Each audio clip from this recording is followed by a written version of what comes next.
സ്നേഹപ്പെട്ട എല്ലാവർക്കും പതിനെട്ടിലേക്ക് സ്വാഗതം.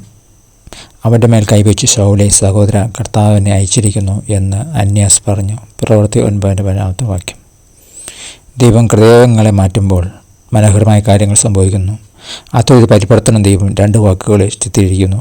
ശൗലേ സഹോദര. പ്രവൃത്തി 9:17. ശൗലിൻ്റെ മാനസാന്തരത്തിന് ശേഷം അവൻ്റെ കാഴ്ചയെ സൗഖ്യമാക്കുവാൻ ദൈവം വിളിച്ച അന്യാസ് എന്ന വിശ്വാസിയിൽ നിന്നുള്ളതായിരുന്നു ആ വാക്കുകൾ. വാക്യം 10-12 പഠിക്കാൻ നോക്കാൻ സാധിക്കും. ശൗലിൻ്റെ അക്രമസക്തമായ ഭൂതകാല നിമിത്തം അന്യാസ് ആദ്യം എതിർത്ത് പ്രാർത്ഥിച്ചു. ആ മനുഷ്യൻ തൻ്റെ വിശുദ്ധന്മാർക്ക് എത്ര ദോഷം ചെയ്തെന്ന് പലരും പറഞ്ഞു, ഞാൻ കേട്ടിരിക്കുന്നു.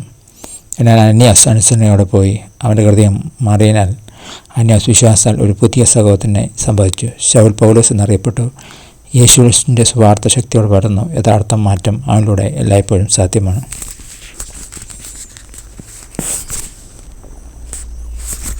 ഹൃദയ മാറ്റത്തിന് ദൈവം വിളിക്കുന്നൊരു ഇടം നിങ്ങളുടെ ജീവിതത്തിലുണ്ടോ? ഇന്നൊരു പുതിയ വിശ്വാസം നിങ്ങൾ എങ്ങനെ പ്രോത്സാഹിപ്പിക്കാൻ കഴിയും? പ്രാർത്ഥിക്കാം. സ്നേഹവാനും മഹാകരുണവാനുമായ ദൈവമേ, അങ്ങയുടെ സ്നേഹത്താൽ എൻ്റെ ഹൃദയം മാറ്റിയ നന്ദി.